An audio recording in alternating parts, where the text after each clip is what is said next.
Welcome to the Endurance Drive podcast. Our mission is to share the key principles that structure our approach to endurance training and coaching. I'm Katie. And I'm Elena. And Elena, this is our first ever emergency podcast episode. I have not had to do this before, but this weekend something really big happened, and I'm going to pass a new rule at the Endurance Drive where if one of our coaches wins a huge race, we have to have an emergency recording. So that's what we're doing right now. I'm psyched. I'm glad it was an emergency podcast episode. It's all fresh in my mind, and it might not be as soon as I recover. So we had to do it right away. Exactly. So to zoom out, just so everybody knows, I'm going to brag a little bit about Elena. She won the Canyons 100-mile ultramarathon over the weekend. That is a really, really big deal. I know we have a lot of listeners who are a little bit more in the triathlon space or the road running space. We do have a lot of trail runners as well. But this is a big race. And this was her first 100-mile race, 100-mile ultra. And she showed up and she led the race from very close to the beginning. And we were watching the tracker all night long. And I think your time was in the 21-hour range, right? Yeah, 21 and a half hours about. So a long time out there, which is, still kind of mind-boggling to me. I've tracked runners before, friends of mine running 100-mile races. And it's like, you're at work all day and then you go to sleep and you wake up and they're still running. And yeah, it was my turn to do that. Exactly. Well, I had that experience on the other side spectating. I think I woke up like 6 times throughout the night to be like, where is she? Is everything okay? And it was throughout the night. So it was awesome to be able to track that and just envision what was going on. But we're hoping to use this time to talk to you a little bit about just what that experience was like. And I think anyone can probably learn a lot from this episode. There's a lot of lessons we can take from doing something really, really scary and big and hard like this and how you got through it and those highs and lows. So I think we'll probably just get into all of that and we'll answer some listener questions that have come in just about your whole experience. But before we do that, I think I realized that maybe not everybody knows your story just as an athlete and then being a coach as well. If you're interested in a little bit more about Elena's story, we have a 5-episode series that we worked on together called Female Athlete Stories. And there we dive into different elements of our stories and pieces. But I would love, Elena, to just give you the floor for a couple minutes to tell us your athletic journey. How did you become a champion ultra runner and where did that all begin? Happy to do that. Yeah, still kind of funny to say champion. But I guess going back, I did not grow up a runner, I would say. I, of course, loved to run. I would run around in my backyard all the time, but my main sport was ice hockey growing up. I ran high school cross country, which was really formative, and I talked about that, I think, on a previous episode. But again, it wasn't my primary focus. It was just something I did for fun. And in college, when I was playing hockey, I just kind of went through a lot of tough stuff where I realized I wasn't probably doing the thing that was making me happy. And I was running because it just felt good. I remember there was a fall day that reminded me of cross-country season, and I just wanted to run. And it was something that was just always a joyful outlet for me and not really a competitive thing. And after, I guess, a year in college of playing hockey, I decided to leave the hockey team. And that kind of opened me up to just experimenting in sport. So I got into running, like I said, really casually, honestly, just going for runs when I felt like it. I didn't do any racing. I think I ran the Boston Marathon for charity with my sister when I was a junior, and I barely trained, and it was pretty miserable. I was in a lot of pain after that race. So I was like, I don't know if I need to do that. But at the same time, I think I caught that bug of taking on these bigger challenges and seeing how I would fare. And the other thing that was really important to me was just being outside in the mountains and exploring. And so when I moved out to Seattle after college and the trails were out there, I just got hooked. I was just running trails because I could cover ground and I could see beautiful things. And the faster I went, the more ground I could cover in the time that I had. So it just became my efficient way of exploring. And I did my first ultra because a colleague of mine at work had a discount or a coupon for an ultra marathon. It was a 50K, a local 50K. And I was shocked that was a distance. I was like, oh my gosh, that's crazy. Oh, but I guess I have to try that now. And I can't let this coupon go to waste. So I signed up, used the coupon to do the race for free. And I ended up winning that race. And it was like, oh man, maybe I have some kind of talent with this. I had always loved doing long stuff. I was big into mountaineering and doing some 24-hour big climbs. So I was used to being out on my feet for a long time.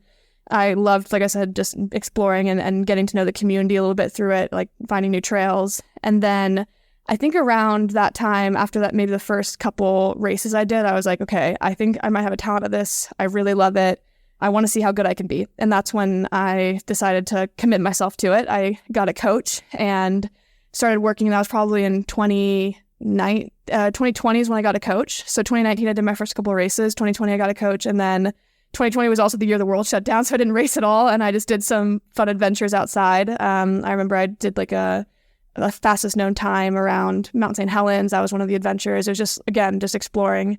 And then throughout, when I went to grad school in Boston, and I couldn't do the mountain adventures that I was so used to doing in Seattle. It wasn't as accessible to me. So running was like my happy place. It was like the only thing I could do consistently.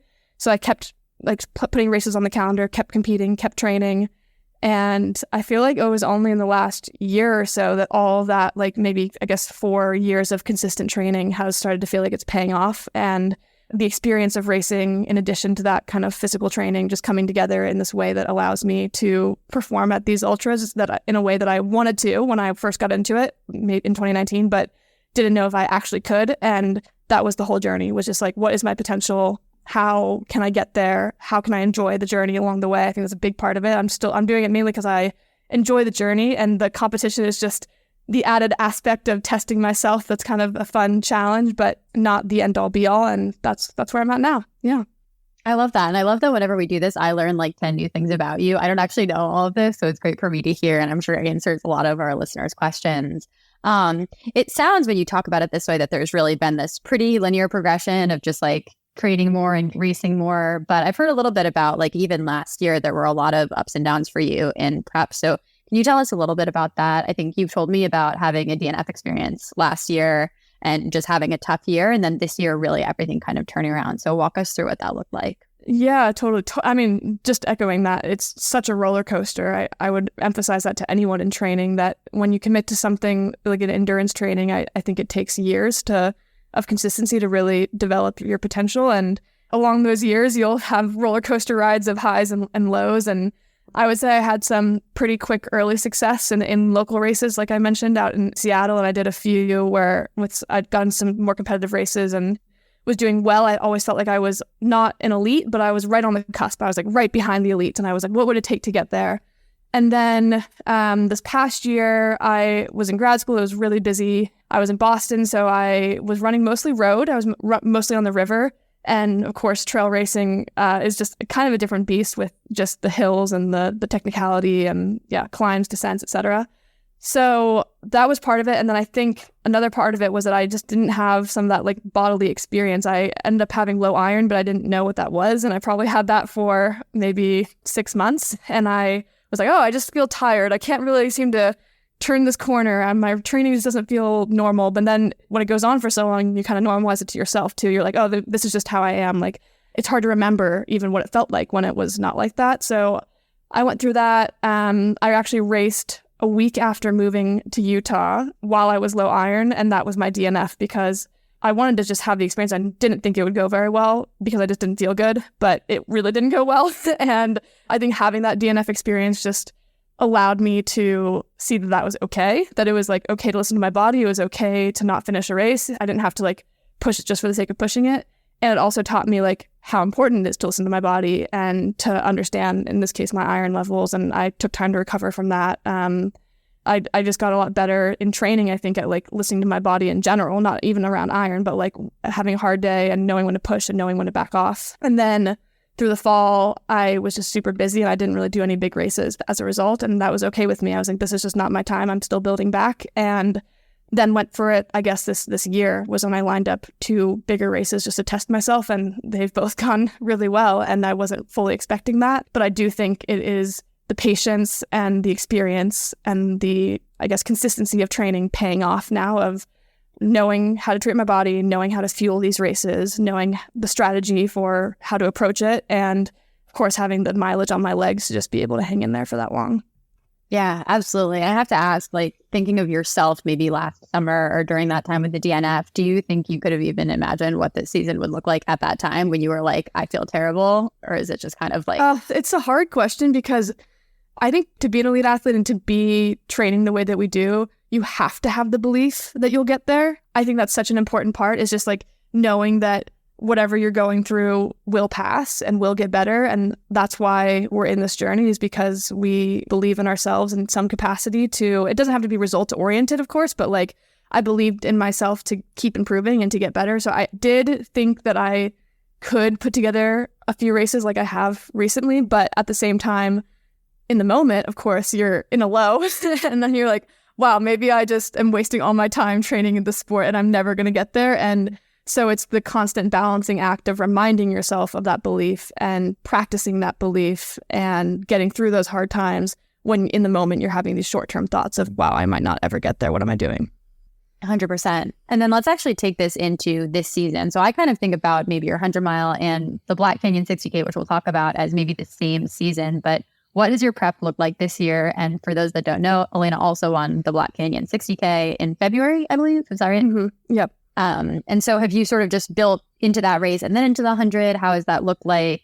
Talk us through kind of your overall training approach. Yeah, totally. So training wise, I would say I have had a nice little progression because, like I mentioned, I've had a lot of transition in the last year. So when I was coming into that DNF race last year, it was after graduating grad school, moving over the course of 2 months, so technically moving twice from Boston out to Salt Lake City, settling in Salt Lake City, starting a job, ending a job, starting a new job. So there was just a lot of transition going on. And amidst that transition, I feel like I finally got to get settled into my new rhythm. I would say that really was starting to happen post my wedding in September. So like in the fall of last year, I was like, all right, I have these big races planned. I'm ready to get back into it. I want to be settled. I want to have consistent rhythm. So I started increasing my mileage a bit. I would say that I was probably in the past running consistently 50 to 60 miles a week. And then that went up a little bit to maybe consistently 60 to 80 miles a week. And even within that though, like I mentioned, I think part of it was just getting to know my body so much better. So I might have a 75, 80 mile week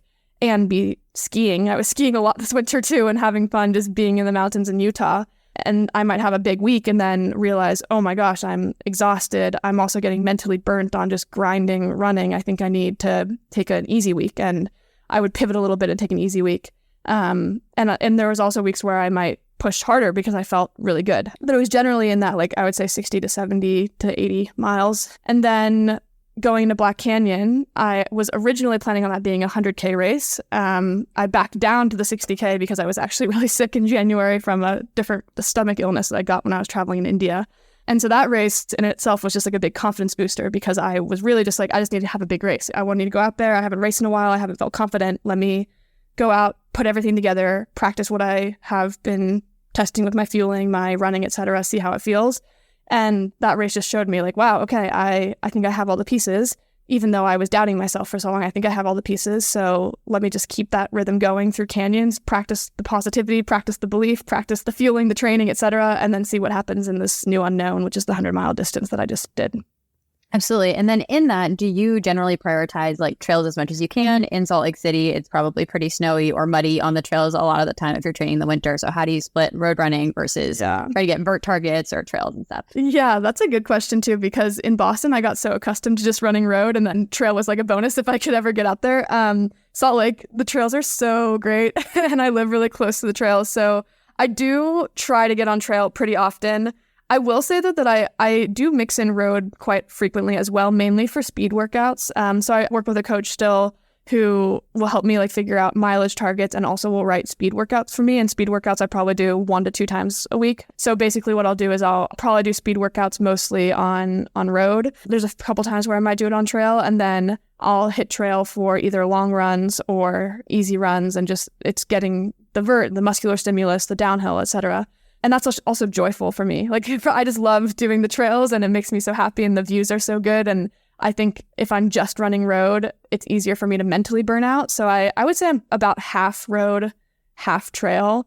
And then as I was gearing up for the 100, I made sure I had a couple big weekends on trail because the 100 that I just did was really verty. And Salt Lake luckily has a lot of vert if you want it. So I did my biggest weekend. I did basically like a 6-hour time on feet day where I was just climbing vert, and I wasn't focused on time or pace or anything. I didn't feel that good, honestly. I just wanted to be out there and take it easy and have the time on my feet and show myself that I could keep putting one foot in front of the other if I didn't feel good. And then the day after that, I did like a 21 miler on road just to like have that fatigue resistant stimulus after doing a big trail day. So I'm not sure. I mean, it clearly paid off in some way, but we can probably get to it with the 100, where the 100 is just like, how do you prepare your body to run that distance? So I would say that there was definitely some physical prep, but so much of it is mental too that I'm not sure if like the right way to prepare. I just tried to balance trail, balance time on feet, hit some vert, and get myself mentally ready to push for that long. Yeah, it's funny because when you say I went for a 6-hour run, like that's really long, but also that's not 21 and a half hours. So it's definitely a different scale. And I think you're right that you probably can't just go out. Your body will break if you simulate 100 miles every weekend trying to get ready for 100 miles. Oh, yeah. I mean, I would actually say I put specific intention between Black Canyons in February, which was 6 weeks. I had 6 weeks between Black Canyons and this 100-miler. And I think I focused more on recovery than I focused on training because I was feeling tired during some weeks. I had some big weeks. Like I said, I would do like 80 miles and then also ski 3 days and be like, dang, I feel just totally burned. Like maybe I need to back it off and make sure I listen to my body this next week. So I was more focused on recovery, but I also think that it's a fine balance between not burning yourself out physically or mentally for 100 because you have to go out and grind for that long. And if you overdo it, if you have a huge weekend, like say you do a 50-mile run, that's going to take extra time to recover from and you're going to be burnt. And like, does it really help you that much? I think that's the balancing act that I try to do when I'm preparing for 100. I just really focus on, I think, time on feet and feeling fresh and feeling confident more so than hammering mileage. Absolutely. Yeah. And I do have to ask, we have a lot of folks who love to ski in our audience. And I think you've told me about how you think that skiing actually really, really helped you in terms of building overall durability. Could you talk just a little bit about that?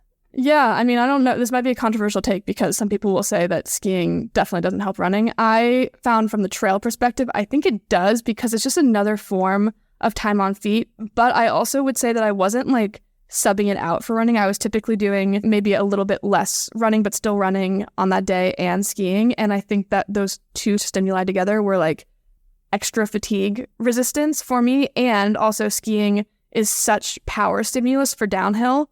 And especially in a verti race, when you're running downhill often, it's important to have that fatigue resistance for going downhill and being able to do that over and over and over again. And I think skiing actually really helped me with that. And I also just loved it. So maybe it was also a happiness thing, but I'm a fan. If you like skiing, I think that you can justify it for trail running at least.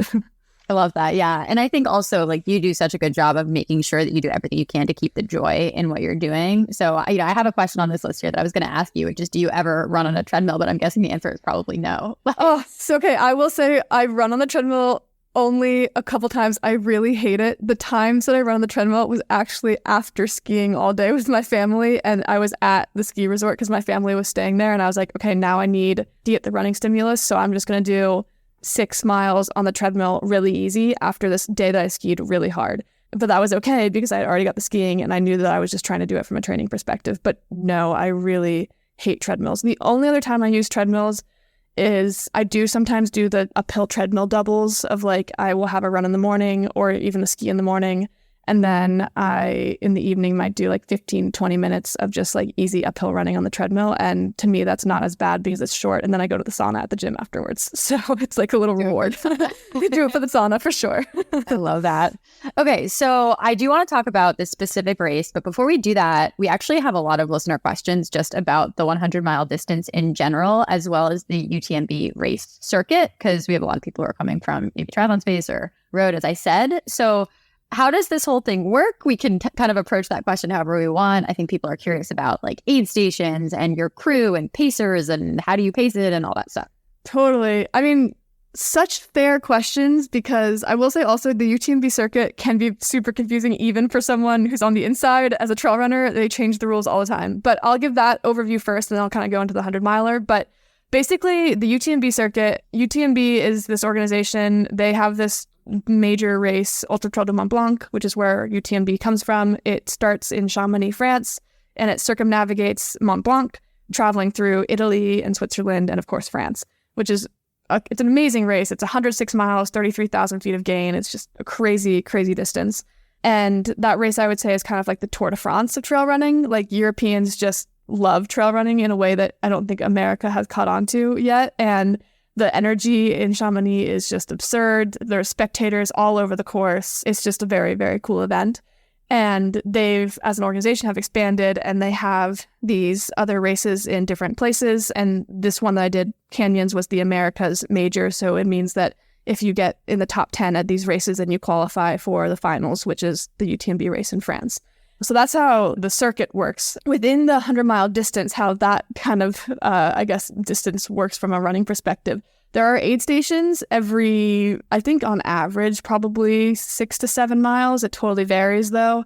And only some of them can you see your crew at. So in this race, for example, I got to see my crew 5 times. The first time was at mile 26 or maybe 24. And the last time was at mile 76. So there were 2 long stretches of like not seeing my crew. Like 24 miles is a long time, especially on trail when it's really verty. But of course, at the other aid stations, you might not see your crew, but they'll have some food. They'll have electrolytes, etc., water, whatever you need.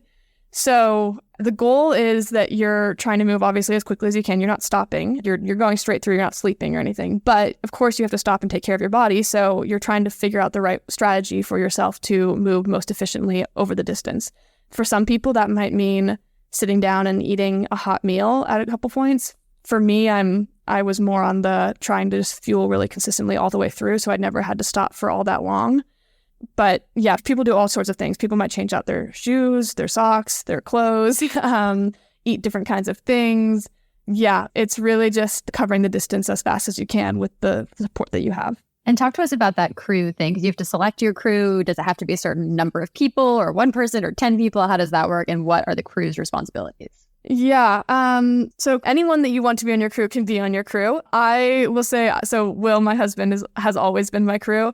I would love to bring other people into the crew. I've had other people on my crew before. It's just that I think Will knows so well what I need and how it works now that he's always going to be my crew captain, and other people can definitely come in and support. Crew, I think, while it's possible, it's definitely possible to do a 100-miler without crew because of all the aid stations along the way. It is very improbable that you'll have your best result without having a crew, because your crew is there specifically for you and your needs. And there are so many things that are specific to how you race that you might need, like having your extra shoes out there or someone telling you exactly what you need to hear at a specific moment. For me, I have a very specific fueling plan. So Will had everything laid out, and he carries around this trunk of stuff, and it had like a bag that had anything I might potentially need. And even though like I probably actually use, if everything goes well, less than 5% of the stuff that's in this trunk, it's like we are prepared for, if this happens, here's this. If this happens, here's that. We're just problem solving, and we're trying to think through all these things beforehand so that out on the course, we said, okay, if this happened, we knew we were going to do this. Here it is right here. So he was there for all of that. You kind of know that at those aid stations where you're going to see your crew, which is, again, in this case, only 5 out of the, I think, 20 aid stations out there on the course, you'll take a little extra time because that's when you're refueling, getting all your stuff. In my case, like there's some random things, like I had my phone on me, which you actually are required to have your phone on you for this race. But I also had it because I had a spreadsheet that had every aid station and the distances and the elevation gain and that kind of stuff, which is just helpful for me to know mentally and also to listen to music during the night. And my phone has horrible battery life, so we had a portable charger, and like Will gave me that at one point so I could run with that for 10 miles, charge my phone, give it back to him. So there's like all these different things that we think about. And the crew is just, they're heroes because as a runner, you're out there all night, but at least you have the adrenaline of moving and running and racing. And as the crew, you're also up all night and you just like don't have the same maybe running adrenaline, but you're there supporting your runner. And I like also this weekend at this race, the weather was so horrendous. It was just raining and hailing, and crews are just true heroes. So it's really a team sport, which is also something that's fun about the ultra world when it comes to these longer distances, because running can feel like an individual sport, but it's just so not. It is such a team sport when it comes to these things. And just a logistical question then, does the crew drive? Like, is the trail accessible to drive into, and that's how he brings the trunk? Yeah, exactly. So basically they'll have like a whole guide of where the aid stations are and addresses and everything. And so crews can drive between the different aid stations. And unfortunately, though, sometimes the parking can be far away from where the actual point the runners are coming is. So Will had this trunk, and I think we learned for next time, like, this trunk works, but maybe we want like 2 lighter bags so that it's easier for him to carry. But he also was lucky in that people are so nice in the trail world, and people would see him with this trunk and be like, oh, like, we can give you a lift. So I think one of the camera crews for UTMB saw him carrying this trunk a couple times, and they're like, hop in the back of our pickup truck. And so he got a ride with them for the mile to the actual spot from the parking. So it all works out in the end. But yeah, it's a lot of logistics. So it's part of the planning process. We have a whole spreadsheet where we go through everything of how he's going to get there, what time, etc. And he's as dialed as I am, probably. Absolutely. Well, I think your spreadsheets, like we've talked about this with mental prep, we've talked about this in nutrition for crew. I feel like that's a big key to your success. This is bringing us nicely into talking about Canyon specifically. So can you tell us, where is this race? What is the weather generally like? What was the forecasted weather? What time does it start? What's the train like? Just give us a quick primer on Canyons. Yeah, totally. So Canyons is technically it's in Auburn, California. So the race actually started outside of Auburn at about 5,000 feet. This area is basically between Sacramento and Tahoe. So you're in the Sierra foothills. When they say canyons, I was really impressed. I hadn't really been to this area much before. The canyons are beautiful, and they're very much canyons. There's the American River, the Yuba River. These rivers are flowing from the Sierra Mountains, and they just carve these very mountainous, steep terrain. The race starts, at 5,000 feet in those foothills, and then travels 100 miles with a couple loops in there through a couple other towns and finishes in Auburn, California. The weather can be all over the place. It's April, it's spring in California. So I feel like that could mean, last year, I think it was really hot. I think, I forget exactly, but it might have been as hot as 90 degrees and sunny. I was really nervous for that. I am not a heat runner. So I was actually pleasantly surprised when I saw the forecast was 65 and rainy. And it ended up being very rainy. So the negative there was that the trails then became really muddy. So it's its own struggles, but I actually would prefer that still to 95 and sunny. I think what was tricky about it, though, was that the weather was very variable across the course because you're covering so much distance and you're out there for so long that there was a mix of light rain, heavy rain, hailstorm, bright sun. It just changed so much. And so that's where, again, having the crew and having the different layers accessible if you need them and that kind of stuff really mattered for being out there because, it was kind of a wild weather day. Absolutely. And going into Canyons, were you trying to qualify to get to UTMB? Was that the goal kind of for the race? Yeah, totally. So I would say, this almost goes all the way back to my getting into running story, but I learned about the concept of trail running and ultra running from UTMB. I was traveling in Nepal in 2018 and was interested in women's empowerment through endurance sports and was doing some research there on that and came across this Nepali runner named Mira Rai who had just won this race UTMB. And I was like, holy shit, this race is crazy. That's a thing. Oh my gosh. And I went down this rabbit hole of reading about this race and was like, oh, this seems amazing. I wonder if I could even do that. And it's just started this interest, I think, that didn't fully form until I was out in Seattle and got into trail running in my own way. But that was always in the back of my mind. So UTMB has been this guiding goal of mine since 2018, since I learned about trail running as a concept.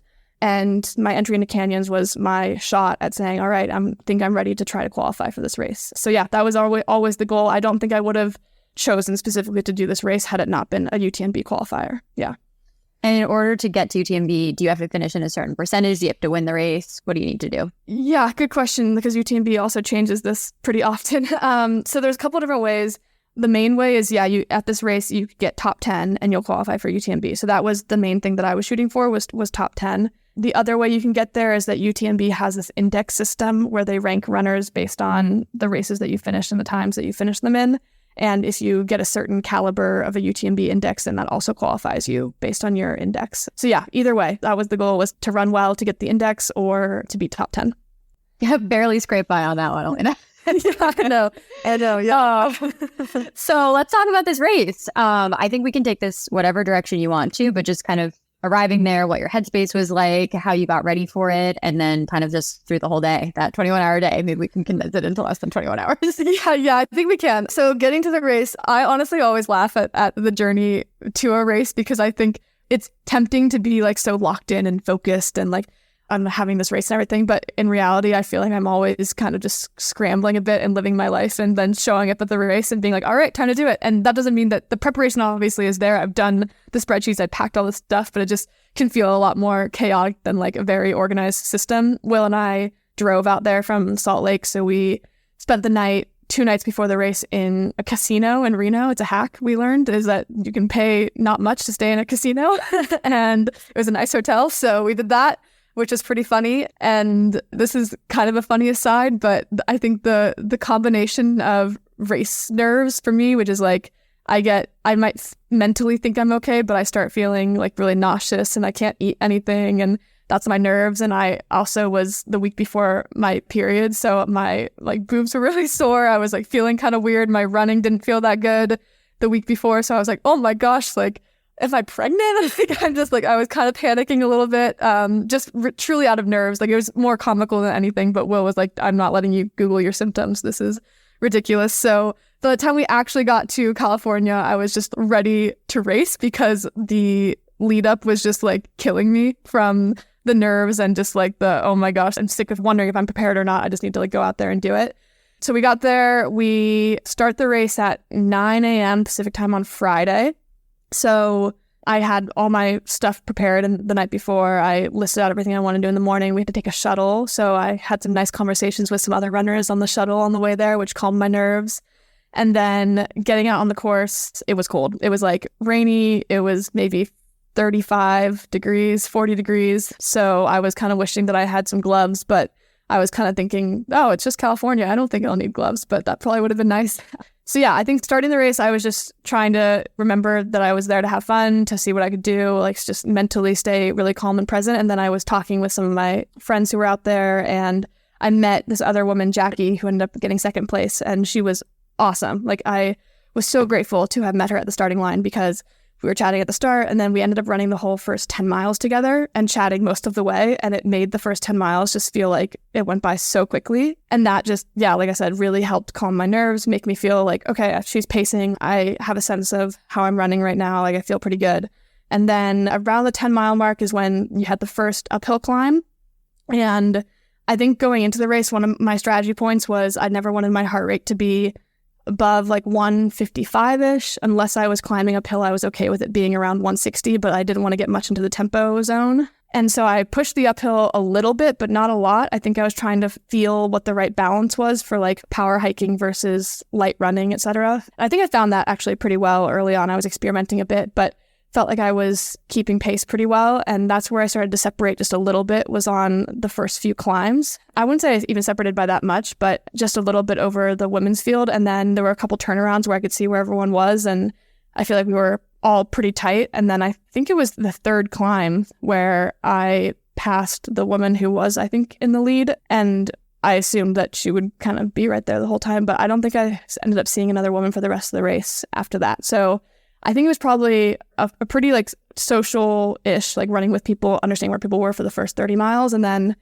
after mile 30 was when I started feeling like I was breaking away a little bit. But of course, you still have 70 miles left in the race, and you know that anything could happen. So part of me is like, okay, did I go too fast? Like, what's going to happen? Also, this race is super, I think I mentioned it, but it's super hilly. There's 18,900 feet of elevation gain and 22,000 feet of descent. And I think the first 25 miles had over 6,000 feet of that elevation gain and maybe 8,000 feet of that descent. So your legs, I mean, my legs were already feeling pretty trashed after 30 miles because there was just so much elevation change. There was one really crazy point where you come up over this ridge and there's a person at this little aid station, and she says, okay, see that bridge down there? And you look way down, there's this river way down at the bottom of the canyon. You're like, okay, go down to the bottom of the river and come all the way back up. And you just do a turnaround. You're like, okay, that just looks so brutal.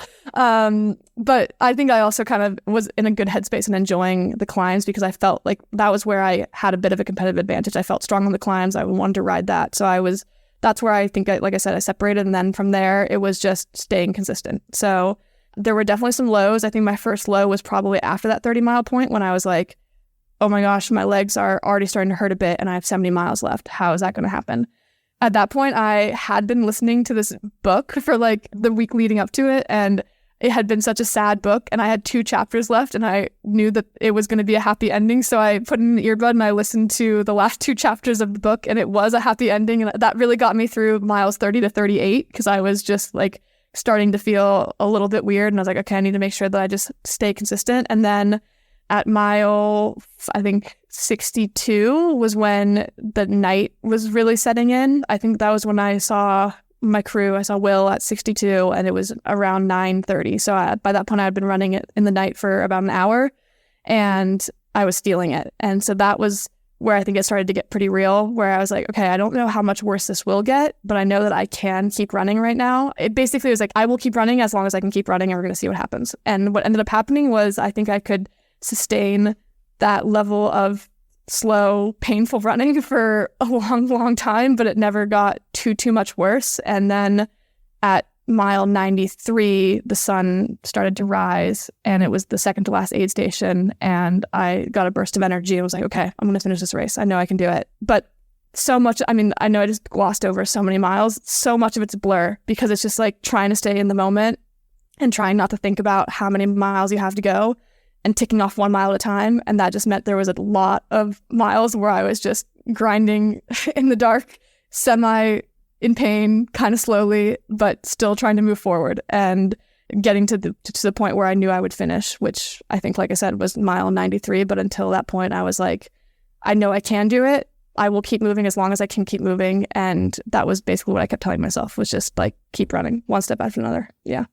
Wow. I have chills from all of that. And there's about 21,000 questions that I want to ask you, but I think the first one is just thinking about that nighttime. What is that like when the sun sets? I assume you have like a really bright headlamp so you can be looking, but I mean, it's probably kind of scary to be out there. I imagine it's very dark. You can lose your footing. Just walk me through what that's like. Oh, yeah. I mean, first thing I'll say there is that I think that was part of my mental strategy going into the race, was getting myself excited to run at night, because I had done some long mountaineering adventures where I've climbed through the night on some volcanoes and stuff, and I really enjoyed it. I like look on those adventures really fondly. And so I was telling myself, look, you know how to grind in the night. All you have to do is stay comfortable enough throughout the day such that when you get to the night, you can be like, all right, time to grind, time to do your thing. And so that was the approach I had going into the night. I will say that running at night is tough because, like you said, it was really dark. There was a really beautiful full moon, but that doesn't do much. So I was lucky that I had this headlight company, a Phoenix Light, shout out to them. They reached out to me on Instagram maybe a month ago and were offering to partner, and they ended up sending me a couple of their headlights, and I'm going to plug them because they actually were great headlights. They worked really well. They were super bright. I had 2 of them. I wore one for the first half, and then I switched out to the other one after that one started to die a little bit, because I was wearing it on its brightest setting, which was like I said, very bright. I could see pretty well on the trail. The trail was also like so muddy, especially at night, because it had rained so hard right before sunset. We were literally walking through like pond at some points. Like there was a bog that was up to my knees, and I was like, are there snakes in this? Like, I don't know. So I think part of it is just like moving forward and not even letting yourself think about the fear of any of those things. Typically, you could have a pacer. I sadly didn't have a pacer with me in the night, which I think in the future I will likely have a pacer, because even if you're not speaking, like there was no way I was going to be able to talk to anyone, but just having someone else there for an extra headlight, for extra motivation, just to have someone there to make you feel more comfortable, I think is a mental boost. But yeah, running in the night it's a little strange. I think you're just so locked in though that you kind of adjust to it and then just make it your new normal. And like I said, you're so in the moment that it just kind of all blurs together at a certain point. And one thing I will say that I did notice about it was that it might be the fatigue of just running that long anyways, combined with the fatigue of not sleeping.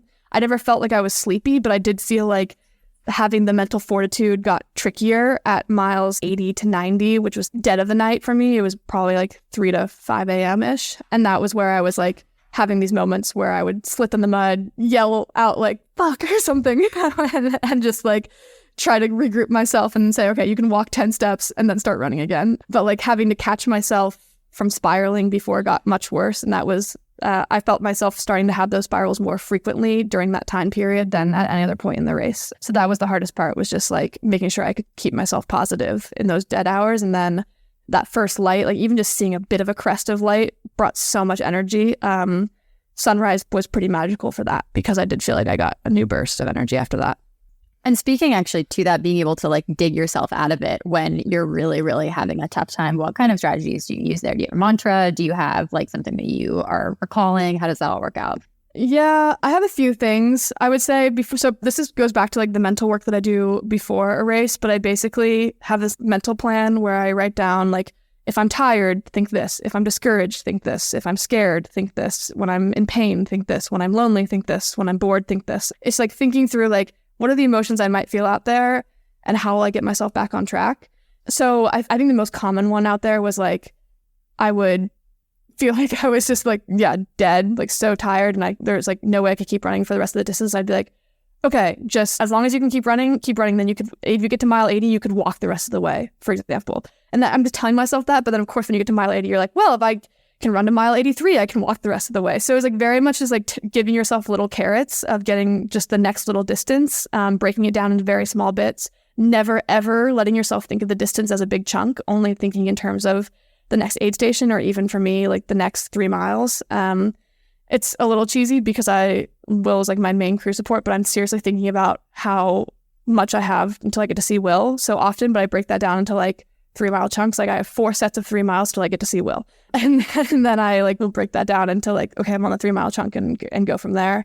A little strange, but I take a lot of inspiration from just the hard things that I know other people have gone through. I mean, there's so many hard things that people have and do go through all the time. And I think this experience just kind of, it gives you a space to like try to meditate on that and connect with that in some ways and find strength in that. And for example, like I was really interested in the Donner Party for some reason. And there's a really good book that I had read about them. And they're this group of pioneers that really suffered and struggled in this area in the Sierras. And I was like, if they could, trudge through the snow without any food, like I think I can keep moving. So it's like little mental ways of just getting yourself to channel the strength that you can have just to keep moving. And that was some of the things I kept digging into when I was really struggling.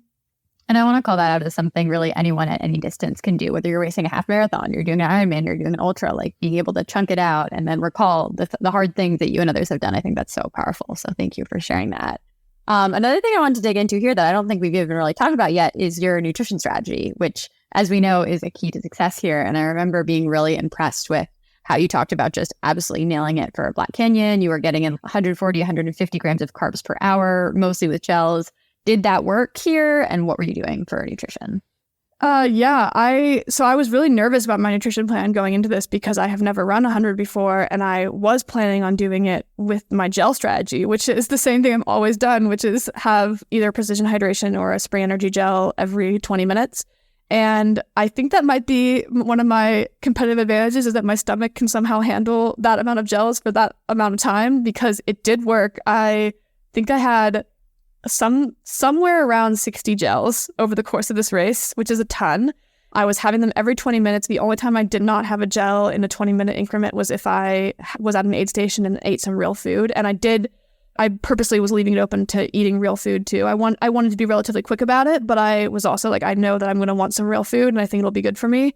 I feel very happy that I had no stomach issues throughout this race. I felt really consistent the whole time. My strategy, like I said, was eating the gel every 20 minutes, was having 1 flask of electrolytes. So Will always gave me a Gatorade flask. And then at aid stations, the course had NAC products, and I just took the NAC and was enjoying that. I think NAC also actually has like hydrolyzed oats and some protein in it too. So it's pretty caloric. So that probably helped that I was getting that through a fluid.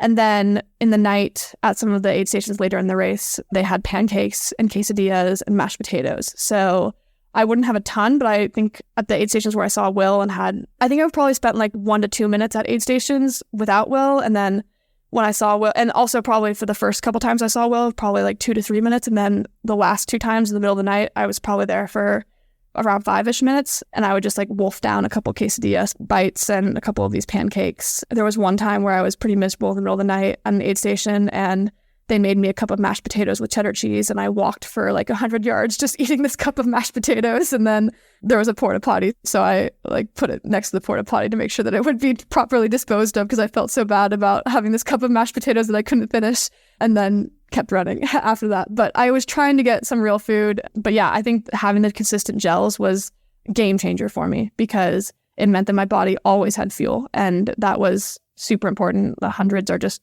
honestly, I think, eating contests in some ways too. And I'm not good at eating quickly real food, but I am good at slurping gels. That's awesome. And I would say it might be a talent, but this is also something that you've trained, right? Like the ability to take in this many gels over the course of a long day. It's because you could do it at Black Canyon. That probably worked well for you. So listeners out there, like nail your fueling game by practicing, and you absolutely can just kind of have 60 gels, which it's so funny because I bought a new bag of Spring Energy today and they're pretty expensive. Like I love them, but I think it's like $80 for like 20 something gels. So I'm just imagining like how expensive your eating was of this whole show. Oh my gosh, so expensive. Like I was laughing about that too with Will. I did get prize money, so I'm like, thank God, because this will pay for all of the food that I eat. Yeah, it adds up quickly. So not cheap. Awesome. All right, so let's actually get to the very end of the race now. How did it feel to cross that finish line? You said you got this new burst of energy as the sun was coming up. Just like walk me through the last mile and then kind of how you felt right after as well. Yeah, it was, I mean, once the sun came up, I was really happy. I was like, I know I can do this. I think that was one mantra I kept telling myself throughout the entire race. I just kept saying, I know I can do this. I know I can do this, even when it felt like I couldn't. But at 93, I actually believed it when the sun came out. And yeah, the last bit. So one cruel thing about this race was that it's actually 102.5 miles long. And the last 2.5 miles are a 1,000-foot climb. So my watch hit 100 and I was like, I really want to be done, but I have to climb 1,000 feet. And they started the 50K race right as I was coming up this final climb. It's single track, it's technical, and these 50K elite runners are so fast, and they were just bombing down the single track trail. And I was like, I'm going to die. Like they're going to come around a corner and just like absolutely take me out. So I was just, getting up there. But at the same time, it was kind of fun too, because of course the fastest people fly by, but there was a lot of people in the pack that were, really kind and encouraging me, and they knew that I was finishing the 100 and all this. So I think that was when I realized that I had it. And that was kind of emotional in some ways, because I think I kept having flashes throughout the whole race of like me finishing and me being first and what that could feel like and how amazed I was with the possibility of that even happening. And I would quickly like nip that in the bud and be like, Elena, you cannot think about the finish at mile 40 or at mile 50. Like there is so much of this race left, and I would like come back to being in the moment and catch myself. But at 93, I could be like, I think this is happening. Like, I think I got this. And I had heard at that aid station that Jackie was 20 minutes behind me, which ended up not being true, but made me feel like, dang, she's closing, which Jackie's awesome. I was honestly like, if she passes me, I'm excited to see her. Like, that's okay. Like, good for her. But I was also like, okay, well, I think I should keep moving. And that was also good motivation. So I think I pushed relatively hard up that climb. Relative is, of course, how fast you can go at 100 miles versus after 1 mile. But I was pushing for me. And then I got up to the top and got on the road. And there was a woman who was running the 25K and warming up for it. And she was so kind and was talking to me and saying, like, girl, you're crushing it. I'm doing a warm up. You're half mile away. Like there's one tiny hill left and then you get to cruise downhill. And I was like, I know I can do that then. And then of course, just getting to come to the finish, and Will was there, and my sister and her boyfriend had come from SF. So I got to see them. And yeah, just the energy was super cool. Like I said, kind of emotional. Just like, wow, I was pushing so hard for so long, and now it really is finally coming to an end. Like there's so many times where you tell yourself that the end is the next mile just to get yourself to run the next mile, that when you get to the actual end, it's like, oh my gosh, actually the end, I'm no longer playing any mental tricks on myself to get myself to move. So that was really, really cool. And then of course I sit down and I'm like, oh my gosh, I'm in so much pain.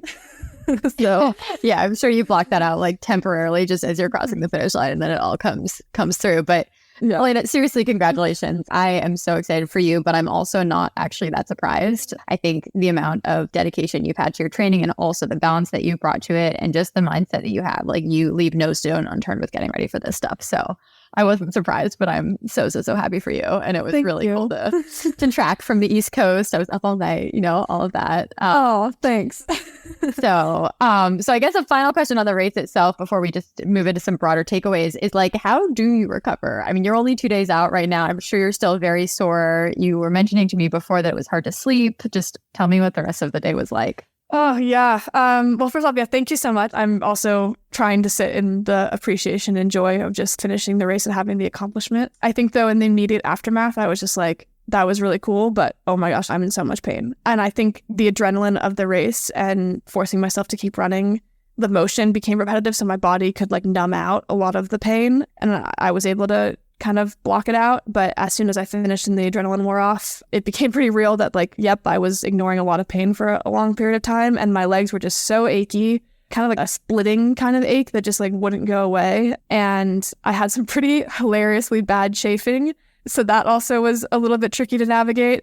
I think one thing that really helped was I couldn't sleep because of the adrenaline and because of the pain, but Will being the amazing crew hero that he is, like just knows how to force me to take care of myself. So he was like, you need to take an Epsom salt bath. So I took 2 Epsom salt baths that day, and they both really helped. I think it just got some electrolytes into my muscles and helped relax my legs a little bit. I hydrated a lot, tried to eat some food. I honestly haven't, this is now, we're recording a couple days after, I still haven't eaten a ton. I haven't had that like moment of just like, let me wolf down everything. I think my body's still adjusting. And like I said, I probably fueled pretty well. I think we calculated that I probably burned 12 to 15,000 calories out there, but I consumed 10 to 12,000 calories. So like pretty decent. So I think that day was mostly just like laying around, trying to get the pain to go away, moving around a little bit, laying in the sun, sitting in an Epsom salt bath, eating, drinking, etc.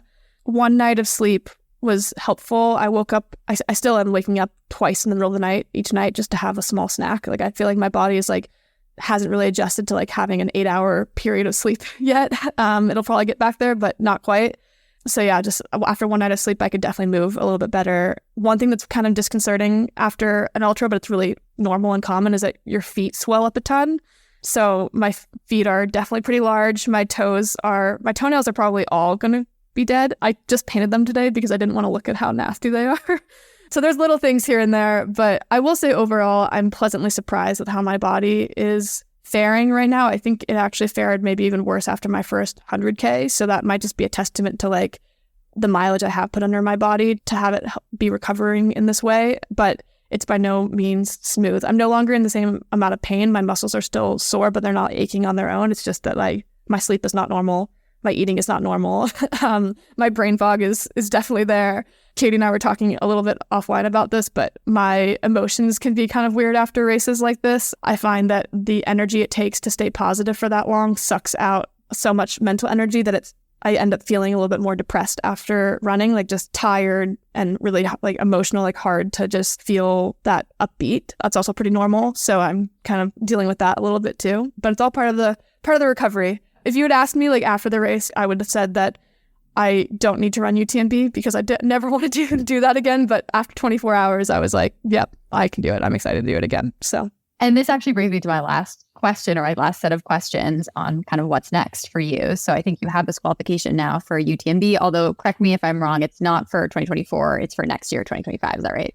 Correct. Yeah, it's for 2025, which honestly works out for the best because normally it would have been nice to say like, yeah, it's this year. I'm already training. Like, let's go right into it. But we have a lot going on this year, especially in August or September, which is when the race is the last week of August. And I'm excited to have like a year of preparation and plan around it. I think my family wants to come. I know friends want to come. I want to have pacers, etc. So we'll make a big deal out of it. I think we're going to do a big Europe trip 2025 for UTMB. That's so awesome. And in the meantime, will you do other races? Or are you just going to train? I assume that you'll probably need to take some serious time off right now to recover from this. Yeah, I'm thinking through how I'm going to structure my time, actually. I'm definitely taking time off. I'm not sure how long it will take to recover from 100. I'm expecting a month in different ways. I don't know how long it will be till I actually run, but I know it will take some time to actually feel like my normal self again. So definitely prioritizing recovery. I am supposed to run Lavaredo, which is this exciting European race in the Italian Dolomites in end of June. And that's like a kickoff race for Will and my like delayed honeymoon that we wanted to do a European race. I'm doing it with some friends, and then we wanted to have a couple weeks to explore. So it's more of like a fun thing, but definitely still a big event. So that's like my next race calendar thing. But then after that, I don't have any races planned for the rest of the year. So that's going to be me figuring it out. I don't think I'm going to put any big races on the calendar. I do think I want to do some fun, shorter local races. Also, I have some trails here in Salt Lake that I'm eyeing for just like adventures. So going back to the balancing point, I've done some big competitive races. I think it's time to transition back to like the fun adventurous races or the fun adventurous goals, and then think about how I want to prep for UTMB from a race standpoint next season for 2025. Awesome. Well, it's going to be a really exciting year either way. And it's awesome to have just like this crown jewel of a year. And I don't know, I'm intrigued by this trip to Europe. So we'll have to be in touch about that. Yeah. Come support. It'll be fun. Cool. Yeah. Okay. Just a couple more questions before we wrap. What advice you have for others that might be interested in dabbling in trail running? They want to try ultras. What would you say? Well, first, I would say definitely go for it. There's so much to learn. I don't think there's any harm in trying it. Like I said, I did my first 50K with such little knowledge of what I was doing. And I'm so glad I had that experience. I think you'll learn a lot about yourself just by putting yourself out there. It doesn't have to be a competitive thing. It's like, I think so many people do it for the experience and to show themselves that they can do it. And the community is amazing. I highly encourage anyone who's considering it to just try it, because I think you'll be hooked just by the energy in the community. Practical advice, I would say prep your mental game a bit. Just remind yourself why you can do it, why you're strong, what your why is in general, like what matters to you, who you're going to draw strength from. I think it's a little philosophic, but I think there's a very spiritual component of ultras where you can connect with the strength of others despite being on the trail by yourself in many ways. And that's just, I love that mental process. So yeah, definitely think through your mental strategy and then fuel yourself. Have a fueling plan, eat a lot because you need it. And that's the key to keeping yourself going throughout. Don't kill yourself. Just pace yourself well, eat a lot, and I think you'll have a good time. That's such great advice. And I have to tell you, like, I am so inspired to do some trail specific races. I'm doing a triathlon this year that has, the run is trails, but I am really intrigued by this whole scene from you. So thank you for the inspiration. And a quick story on that I'll also share is that I was trail running while you were finishing, like the last 10 miles. I think I was running many states away at the same time.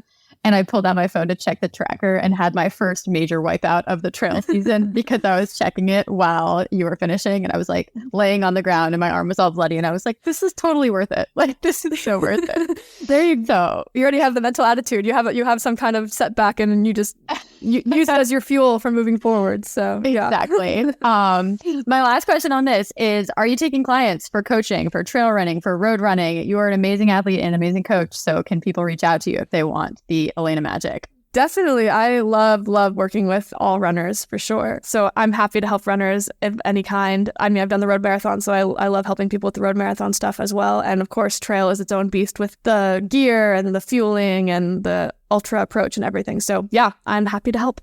Awesome. Well, I will link your info in our show notes so people can reach out to you directly. The very last thing we'll do to close is we always end our show with gear pick of the week. And I'm curious what gear you were using in this race. So anything specific that got you through 100 miles, what was the magic stuff? Phoenix headlamp. That was great. They're super bright. Loved it. So shout out to them. Houdini jacket. I actually only wore 2 layers the entire race for all of the different weather conditions. I had a Patagonia tank top, and then I had the Patagonia Houdini jacket that I put on for the rain and just in the night when it was colder.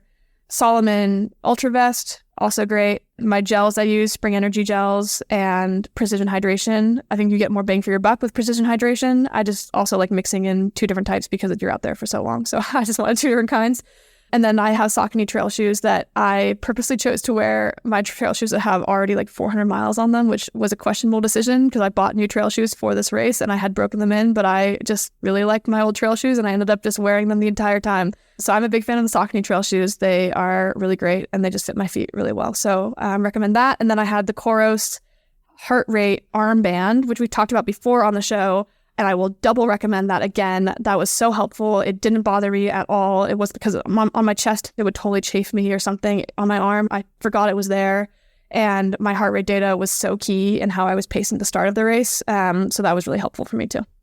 Awesome. Well, if you want to win races, you got to get all this gear, especially +1 on that Patagonia Houdini jacket. It's so good. Oh, and I will say one last thing is I bought a Patagonia visor for this race because I was like, my hair is so thick. I need a strategy for wearing a hat and having my hair back because if it's in a low bun or low braid, sometimes it pulls down my hat and then my hat blows off in the wind. It's such an annoying thing. So I got a visor and oh my gosh, bring visors back. They're so great. I was a huge fan. So yeah, that's a big gear pick.